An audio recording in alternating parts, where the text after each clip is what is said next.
नमस्कार, आप देख रहे हैं आज तक। आपके साथ मैं हूं अंजना ओम कश्यप। दिल्ली के दिल में क्या है, यही जानने की कोशिश हम कर रहे हैं और यही जानने की कोशिश अब अरविंद केजरीवाल भी कर रहे हैं। 25 लाख चिट्ठियां, SMS, phone call, Facebook, Twitter, इसके जरिए ये जानने की उनकी कोशिश है कि दिल्ली की जनता क्या चाहती है। दिल्ली की जनता क्या ये चाहती है कि वो सरकार बनाए कांग्रेस पार्टी का समर्थन लेकर, जिस पर पहले से ही रजामंद हो चुकी है महाबल मिश्रा जी की पार्टी। सबसे पहले आपका परिचय तीनों खास मेहमानों से करा देते हैं जो हमारे साथ इस चर्चा में शामिल होंगे। हमारे साथ कुमार विश्वास आम आदमी पार्टी का पक्ष रखने के लिए मौजूद है। महाबल मिश्रा जी हमारे साथ कांग्रेस पार्टी का पक्ष रखेंगे। संबित पात्रा साहब और आरती मेहरा जी भारतीय जनता पार्टी का पक्ष रखने के लिए हमारे साथ यहाँ पर मौजूद है। लेकिन सवालों की शुरुआत करें इससे पहले, कुमार विश्वास जी, आप जनसभाएं करना चाहते हैं, ऐसी ही जनता आज सरोजनी नगर में इकट्ठा है और ये अरविंद केजरीवाल की कंस्टिट्यूएंसी भी है। आप सीधा इनसे पूछिए, क्या ये चाहते हैं कि अरविंद केजरीवाल सरकार बनाए? अगर आप लोग हाँ मानते हैं तो हाथ उठाइएगा। कुमार विश्वास जी सवाल पूछिए। बता दीजिए। कुमार विश्वास, ये उठे हुए हाथ क्या कह रहे हैं? देखिए, हमने एक पत्र तैयार किया था हाँ। जनता के नाम, हाँ। और हमने उसमें बताया था कि कांग्रेस और भाजपा के भ्रष्टाचार के खिलाफ हमारा आंदोलन है। हाँ। कांग्रेस का इतिहास है कि वो चंद्रशेखर जी और चौधरी चरण सिंह जी को ऐसी ही बातें कहकर झूठ बोल चुकी है और हम कंस्ट्रक्टिव विपक्ष नामक शब्द के भुलावे में नहीं आना चाहते। हम ये चाहते हैं दिल्ली के हित में। महाबल जी की पार्टी का बहुत आभारी हूँ कि उसके प्रवक्ता शकील अहमद साहब और अरविंदर सिंह लवली ने ये स्वीकार किया कि दिल्ली की जनता के 16 हित ऐसे हैं कि मुख्यमंत्री चाहे तो एक दिन के अंदर पूरा कर सकता है। यानी कि उन्होंने ये माना कि 15 साल में शीला दीक्षित जी को एक दिन नहीं मिला दिल्ली के लिए, उसे पूरा करने के लिए। हम तो इस हाथ की बात कर रहे हैं, मैं वही कह रहा हूँ, वही आपसे कहना चाह रहा हूँ। अगर जनता चाहेगी, अगर जनता चाहेगी कि दिल्ली के इन मुद्दों पर बात करिए और सरकार बनाइए, लेकिन ऐसे नहीं होगा। ये जो दिल्ली से चिट्ठी जाती है पर्यवेक्षकों की और विधायक पढ़ देते हैं कि ये मुख्यमंत्री बनेगा, ऐसे नहीं होगा। इसी जनता के दरवाजे पे 3 महीने से खड़े थे, 4 दिन और खड़े हो जाएंगे। जब तक ये नहीं जाएगी तब तक नहीं बनेगा। आप दोनों के पास भी आना चाहती हूँ, आप दोनों के पास भी आना चाहती हूँ, लेकिन उससे पहले एक सवाल है आपके लिए। डर क्या है आपके मन में? कोई डर आपको नहीं लगता है कि आपकी पॉलिटिक्स खत्म हो जाएगी? कोई डर। हम जब जनता हाथ उठा रही है तो क्या ये हेजिटेशन क्यों है? ऐसे ही 250 होने, ऐसे ही 280 होने, हर चौराहे पर होने, हर गली पर होने। जिन्होंने वोट दिया वो भी, जिन्होंने नहीं दिया उनसे भी। दोनों से पूछ के आना, बनाना कि नहीं। जिस कंस्ट्रक्टिव विपक्ष पर वो ताना करें, आप हर शर्त के साथ, मतलब बिना शर्त सब समर्थन दे दिया, 18 बातों पे दे दिया, तैयारी नहीं दिख रहा। अंजना जी, विश्वास नहीं है। हम लोग बिना शर्त का समर्थन देने का चिट्ठी दे दिया। हाँ। उसके बाद इन्होंने 18 मुद्दे लिख के दिया जो 18 मुद्दा पर अपना स्थिति स्पष्ट करें। हाँ। उसमें 16 प्रशासनिक है। हाँ। और 2 एक प्रीव्यू में नहीं है। हाँ। उसके लिए भी हमने कहा समर्थन करेंगे। पुरानी बात हो गई तो नहीं, पुरानी बात नहीं। इनको सरकार बनाने की बात तो यह है कि क्या एसएमएस, अब फेसबुक आम आदमी पार्टी झुग्गी झोपड़ी वाला एसएमएस पढ़ेगा? उनके पास क्या कॉलोनी वाला एसएमएस पढ़ेगा? करेंगे क्या फेसबुक तो आज कितने लोग यूटिलाइज करते हैं? आप तो तुर्की से लाइक कर रहे हो फेसबुक में। फेसबुक का एसएमएस सरकार नहीं बनाएगी। आप आम आदमी वोट दिया झुग्गी झोपड़ी का। राहुल जी से पूछा, नहीं देखता, राहुल जी से पता वो अनाथालय नहीं देखता। ऐसे अनाथालय कॉलोनी की बात नहीं है, इनको सरकार बनाने की बात है। अनाथालय कॉलोनी में लोग जो फेसबुक नहीं जानता, एसएमएस नहीं जानता, मोबाइल को ऑन ऑफ जानता है, ऐसे लोगों की वोट मिली है। आम आदमी पार्टी हरा दिया, बनानी चाहिए। उन्होंने हरा दिया, वादा किया उसको निभाना चाहिए। देखिए, जनता बैठी है। हाँ। और जनता को सलाम है। जनता ने जो मैंडेट दिया है, हाँ, उस मैंडेट को हमेशा पूरा करना चाहिए। जनता ने तो आपको बड़ी पार्टी बनाया। बिल्कुल। आप तो देखिए, मैं उसी का उत्तर दे रहा हूँ। जनता ने मैंडेट दिया है। जनता ने ये नहीं कहा है कि खरीद लो। मैं आज बड़े दुख के साथ, आदर के साथ कह रहा हूँ, अरविंद केजरीवाल जी ने कहा कि बीजेपी चाहती तो 4 विधायकों को खरीद के सरकार बना लेती। मेरे भाई विश्वास भी खड़े हैं। मैं पूछता हूँ, आप पार्टी के ऐसे कौन 4 विधायक है जो बिकाऊ है, जिनको खरीद के हम सरकार बनाते हैं? अच्छा ठीक है, इस पे रिस्पॉन्स लेते हैं, जल्दी से रिस्पॉन्स। मैं बिल्कुल कह रहा हूँ। हाँ। मैं जो हमारे मित्र संबित पात्रा कह रहे हैं, भाजपा का इस काम में पुराना अनुभव है। सुखराम जी को चोर के उनके साथ सरकार बनाई, शिव सोरेन को चोर के उनके साथ सरकार बनाई, राजा भैया को मंत्री बनाया, गोवा में बनाया।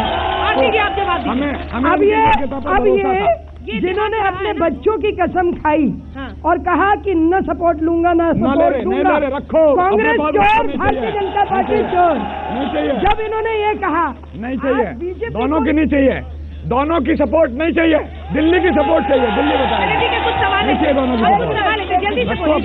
मेरा ये कहना है कि आज जब इन्होंने ये कहा और आज जो सपोर्ट की बात 25 लाख चिट्ठियां लिखने की बात करते हैं, 4 दिन में आपने तो रामद्रोहियों से ले ली, आपने तो रामद्रोहियों से सपोर्ट ली थी, मायावती जी सपोर्ट ली थी। ये नहीं, हम सपोर्ट नहीं बनाने का बहाना आज 25 लाख चिट्ठी, 25 लाख चिट्ठी बहाना है। ये सिर्फ अपने दायित्व से भाग रहे हैं। 50% बिजली और 30 लीटर पानी। हम आपके बीच में नहीं बोले, आप सज्जनता से सुने, पब्लिक भी इतनी आराम से अपने रिएक्शन दे रहे हैं, आप बीच में क्यों रिएक्शन दे रहे हैं? जब आपको पूरी तरह से भारतीय जनता पार्टी को जो मैंडेट मिला वो 23 से 32 मिला, इन्हें 0 से 28 मिला, इन्हें पॉपुलर मैंडेट मिला है।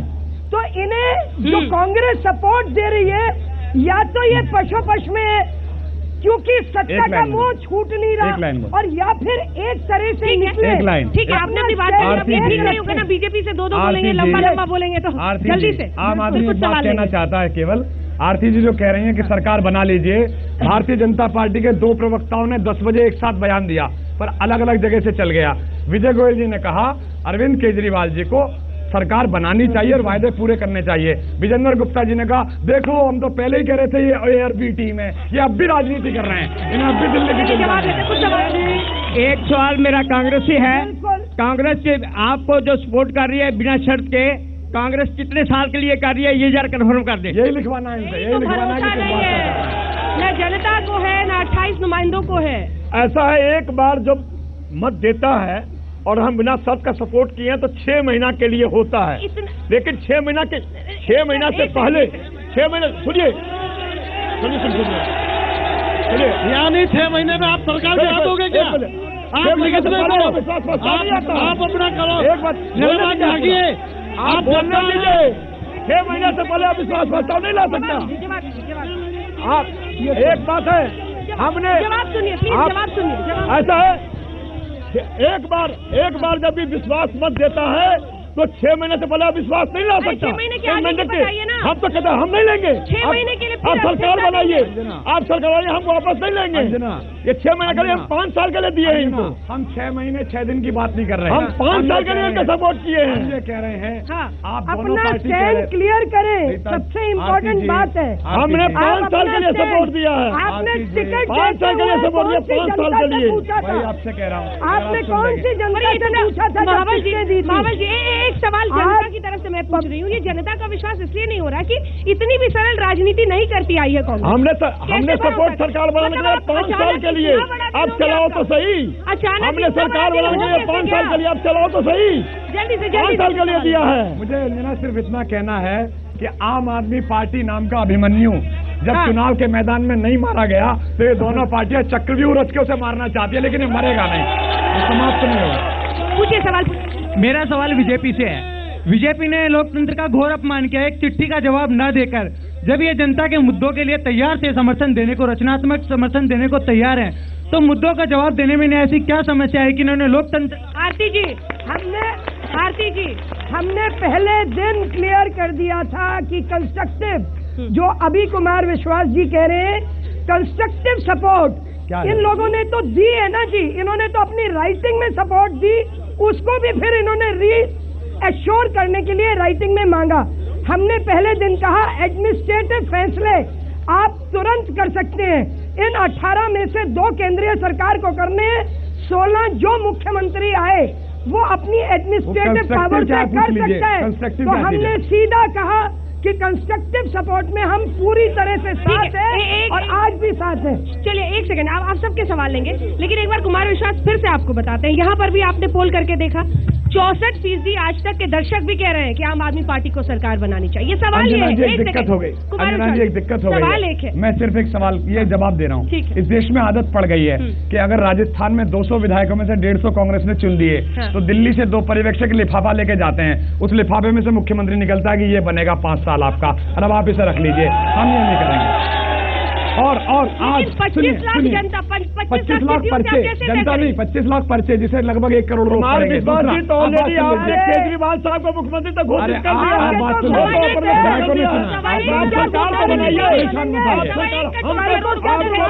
इस जनता के पास जाने में आज परेशानी है, अभी जनता के दरवाजे पे खड़े हुए थे। आपको कह दिया, आप समर्थन दे रहे हो, बुलाइए सरकार। सर कुछ जनता की भी सुन लीजिए, जनता की भी सुन लीजिए, जनता की भी सुन लीजिए। मेरा सवाल बीजेपी और कांग्रेस से है, अगर आप इतना ही कर रहे हैं, आप मंडे तक इंतजार क्यों नहीं कर लेते? आपको पता ही चल जाएगा सरकार बनेगी या नहीं बनेगी। आप क्यों व्यक्तिगत हमले कर रहे हैं?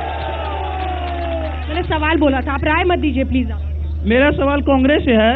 इन्होंने आम आदमी पार्टी को सपोर्ट के लिए कहा है, लेकिन इन्होंने बीजेपी को सपोर्ट क्यों नहीं दिया? क्योंकि ये कह रहे हैं कि बीजेपी से हम नहीं संघर्ष करते। तो क्या आम आदमी पार्टी के अगर मुद्दों को सपोर्ट करते हैं तो इन्होंने पहले क्यों नहीं कहा था कि हम आम आदमी पार्टी को सपोर्ट करेंगे? दोनों है कि आरटीआई में आना नहीं चाहते, क्रिमिनल्स को टिकट देंगे, हिसाब किताब बताना नहीं चाहते, बच्चों को टिकट देंगे। दो धाराएं को जोड़ा नहीं जा सकता। आज हमें गर्व है इस बात पर, कांग्रेस दोनों अंदर है। आज मुझे गर्व है इस बात पर, संप्रदाय पार्टी है और कांग्रेस सेकुलर पार्टी है, सेकुलर पार्टी है। आरती जी ने कहा नहीं है, मुझे कभी समर्थन नहीं दे सकते, गर्व है, विचारधारा नहीं मिलता। आरती जी ने कहा, आप सुनिए, आप बोलिए। ये हमें क्रिमिनल्स कहते हैं और दो धाराओं को जोड़ा नहीं जा सकता। आते ही पानी को एक जगह नहीं रखा जा सकता। भाजपा और कांग्रेस एक सेकुलर पार्टी है और एक सेकुलर पार्टी है, उसके समर्थन कैसे कर देंगे? एक एक करके बोलिए।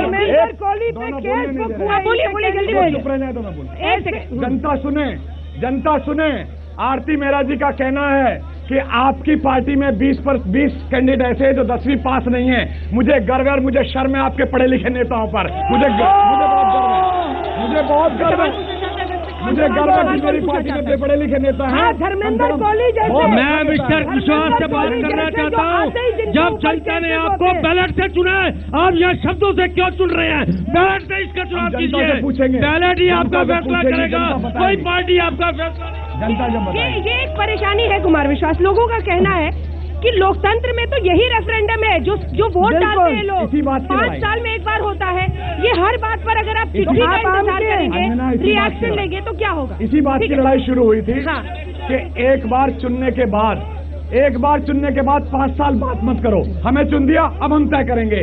इसी जनता के दरवाजे पे 3 महीने पहले हाथ जोड़ के घूम रहे थे हम तीनों, और आज इस जनता के पास जाने में शर्म आ रही है हमारे नेताओं को कि जनता से क्या पूछेंगे। लेकिन कैबिनेट अगर आप सरकार में, अगर आप सत्ता में आए, सरकार में आए, हर कैबिनेट के फैसले के लिए आप जनता के पास लोकतंत्र में, इसे ही कहते हैं लोकतंत्र में जब तुम चुन जाते हो तो चुने हुए व्यक्ति की तरह आप काम करते हो।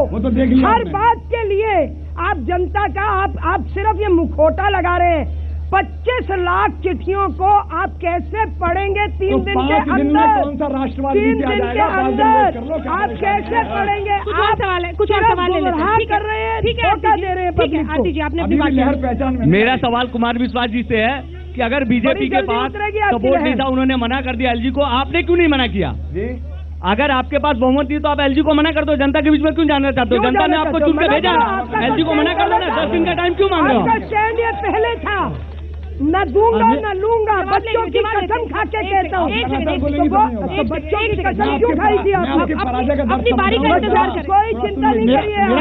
मेरा सवाल कुमार विश्वास जी से है। हमारी तो निरंतर चली आई है, आपकी पहली है। दिल्ली की जनता ने 69% जनता ने आपके खिलाफ वोट दिया है, ये आप मानते हैं? 31% वोट मिला है।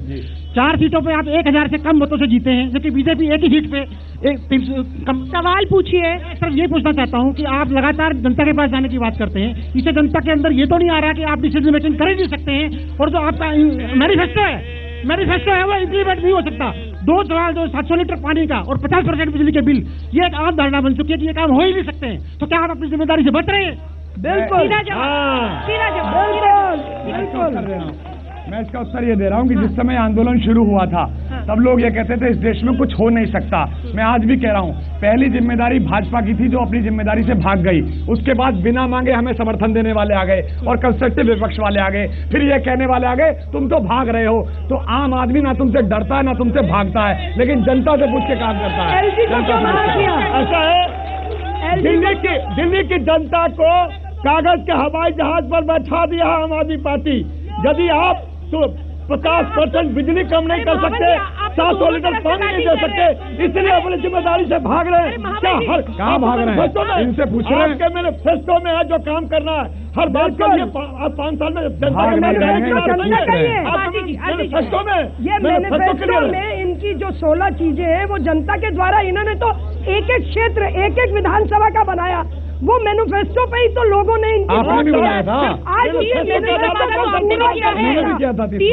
तो आपने भी किया है। मेरे पास तो मैंडेट नहीं है, मैं अपना स्टैंड बदल, एक मिनट, मैं अपना स्टैंड नहीं बदल रही, मेरा स्टैंड एक ही है। हम नहीं बना सकते, हम नहीं बना रहे, हम नहीं खरीद फरोश कर रहे, हम कोई खरीद फरोश नहीं कर रहे, न करेंगे। हेलो, मैं कुमार विश्वास भी से ये पूछना चाहता हूँ कि कल के दिन के इन्होंने बोला था कि 50% जो है बिजली के दिन कम हो जाएंगे, आज ये अपने वादे से मुकर रहे हैं, क्या वाकई में कर देंगे? क्या अभी कहाँ मुकर गए? इस तरह का एक संदेश जा रहा है कुमार अभी कहाँ मुकर गए? एक संदेश जा रहा है। हम तो केवल ये कह रहे हैं कि आपने पूरा मतादेश हमें नहीं दिया, पहले नंबर पर भाजपा को दिया, अब समर्थक आ गए देने वाले जो बिना शर्त दे रहे, जो मांगा भी नहीं। इनका इतिहास ऐसा है कि जिसको सिड्डी लगाते हैं उसकी खींच लेते हैं नीचे से पुरानी। जनता से पूछेंगे, जल्दी से हमने 5 साल के लिए इनको समर्थन दिया है। लिख के देंगे, अरे लिख के देंगे, लिख के दो, लिख के दो, अभी लिख के दो, अभी लिख के दो, अभी लिख के दो, लिख के दो, लिख के दो, चलो लिख के दो, लिख के दो, लिख के दो। कंक्लूडिंग आखिरी ये आप देश को गुमराह कर रहे हैं, दिल्ली के जनता को गुमराह कर रहे हैं, जो वादे किए वो झूठे हैं, वो सिर्फ हमें इसी के साथ करना पड़ेगा। खरौंजी नगर से हमारे इस कार्यक्रम में इतना ही, लेकिन आपको बता दें जैसा कि तस्वीर साफ दिखाई दे रही है, कुमार विश्वास अभी चिट्ठियों का, जनता की राय का इंतजार करेंगे। महाबल मिश्रा लिख के देने को तैयार नहीं है कि 5 साल तक समर्थन देंगे और सरकार नहीं गिराएंगे, लेकिन भारतीय जनता पार्टी के पास इसका कोई जवाब नहीं है कि देश की संविधान कहता है कि सबसे बड़ी पार्टी सरकार बनाए, लेकिन वो इससे पीछे क्यों हट गए। आप देखते रहिए आज तक।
बिग बॉस में अरमान बदतमीजियां करते जाते हैं, महिलाओं की मर्यादा तक का ख्याल नहीं रखते।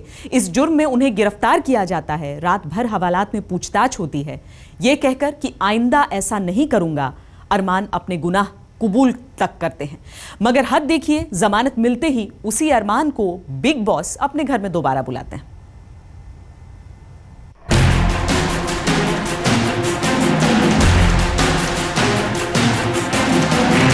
बिग बॉस की नाक कटवा दी अरमान ने। अरमान पर टमाटर फेंक जताया विरोध।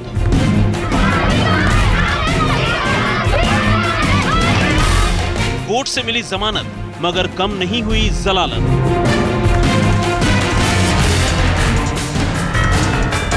माथे पर कलंक लगा महिला से बदसलूकी का। रात भर पुलिस की हवालात में रहे अरमान। फिर भी बिग बॉस में मिली अरमान को पनाह। टीआरपी के लिए हद कर दी बिग बॉस ने। ये लगता है कि मैं पूरी करता हूं। जाहिर तौर पर ये बिग बॉस का कोई टास्क नहीं, जिसे न चाहते हुए भी झेल रहे हैं अरमान, बल्कि यहाँ तो वो हो रहा है जो रियलिटी शो के 7 सीजन में आज तक नहीं हुआ।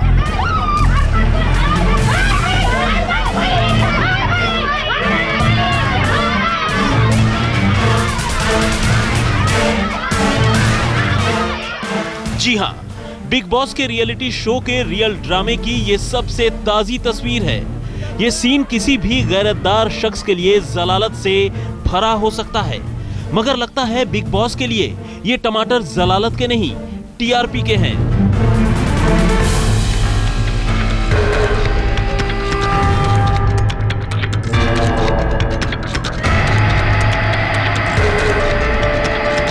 रियलिटी शो में पहली बार महिला से बदसलूकी के संगीन आरोप लगे। पहली बार किसी की गिरफ्तारी हुई और जमानत भी मिली, तो इस तरह जलील होना। जमानत मिलते ही अरमान को घर में पनाह दे दी, यानी बिग बॉस ने अरमान को फिर से उस खेल में शामिल कर लिया जिसमें उनकी बदसलूकियां आम हो गई थी। अरमान की इन बदसलूकियों को अब तक सलमान हल्के में लेते रहे थे, या यूं कहें कि जानबूझकर उससे आंख फेर रहे थे, बल्कि बात पुलिस तक पहुंच चुकी है।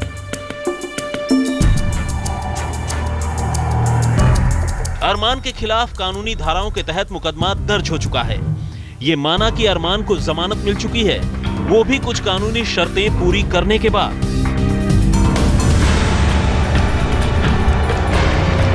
लेकिन सोफिया के आरोपों से तो क्लीन चिट नहीं मिली। फिर भी अरमान को क्यों दे दी गई बिग बॉस के घर में एंट्री? टोमेटो उनके ऊपर मारना चाहते थे, लेकिन वो गाड़ी में बैठ के जैसे अंदर चले गए, उन्होंने कैच भी नहीं। यहाँ पे हम उसको उतारना चाहते थे, लेकिन वो इजीली एकदम ऐसे अंदर चले गए। ये जो महिलाओं के ऊपर अत्याचार कर रहे हैं, ये क्या चल रहा है देश में? जो हमारे ये जो न्यूज चैनल में अभी ये जो रियलिटी शो में दिखा रहे हैं, ऐसा नहीं होना चाहिए। ऐसा क्या है अरमान में जो इतने संगीन आरोप लगने के बाद भी बिग बॉस अरमान को बुलाने पर मजबूर हुए?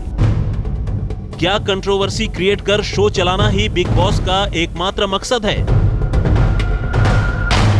बिग बॉस के घर से जेल और फिर जेल से लेकर बेल तक अरमान कोहली ने मानो इन 15 घंटों में न जाने कितना कुछ देख लिया हो।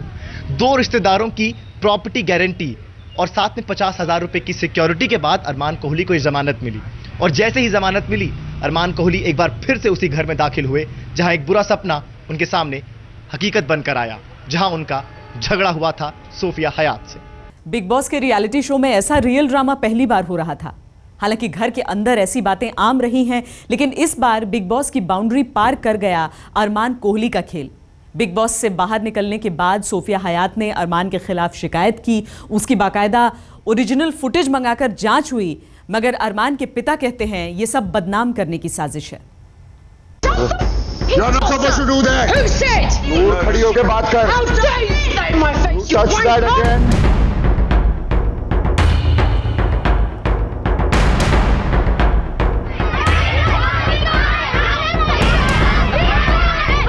कुछ है ही नहीं, कुछ ऐसा बनाया गया। उसने लड़की ने अननेसेसरली अरेस्ट किया, अननेसेसरली, क्योंकि वो क्या बोल सकते। अरमान पर लगी कानूनी धाराओं की कसौटी पर बेमतलब ही सही, ये बयान एक पिता का हो सकता है, किसी जज का नहीं, जो आरोपी को एक जुबान में बरी कर दे। हालांकि हैरत इस बात पर भी हो सकती है कि दूसरे पक्ष को सुने बिना कोई पिता ही सही महिला से बदसलूकी जैसा संगीन आरोप झेल रहे बेटे को इस कदर बाइज्जत बरी कैसे कर सकता है। मगर अरमान को एंट्री देकर बिग बॉस ने तो हैरानी की हद पार कर दी। जबकि पिछले 24 घंटों के घटनाक्रम में ये साबित हो चुका है कि अरमान ने सोफिया के साथ हिंसक बर्ताव किया, और जब ये पूरी तरह साबित हुआ तभी अरमान को गिरफ्तार करने बिग बॉस के घर पुलिस पहुंची। अरमान सोफिया के झगड़े का पूरा फुटेज देखा पुलिस ने, और इस बिना पर अरमान के खिलाफ 5 चार्जेस दायर किए गए, जिसमें से सेक्सुअल हैरेसमेंट और हिंसा भी एक था। इन सब के बावजूद अरमान कोहली बिग बॉस के घर में दाखिल होते हैं, जहां पहला नियम यही है कि हिंसा मत करो, यानी कि अरमान कोहली के लिए बिग बॉस का ये नियम भी मानो कोई मायने न रखता हो। 12 दिसंबर को लोनावाला सिटी पुलिस स्टेशन में इसके बारे में एक ऑफेंस रजिस्टर हो गया था, और इसके तहकीकात के बाद में तहकीकात करने के बाद अरमान कोहली को कल रात में अरेस्ट कर दिया।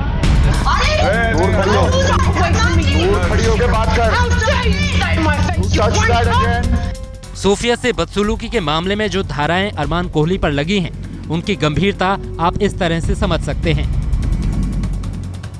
धारा 324 नुकसान पहुंचाने के मकसद से किसी चीज का इस्तेमाल कर हमला करना, सजा अधिकतम 3 साल या जुर्माना या दोनों। धारा 504 जानबूझकर किसी की शांति भंग कर उसे उकसाना, सजा अधिकतम 2 साल या जुर्माना या दोनों।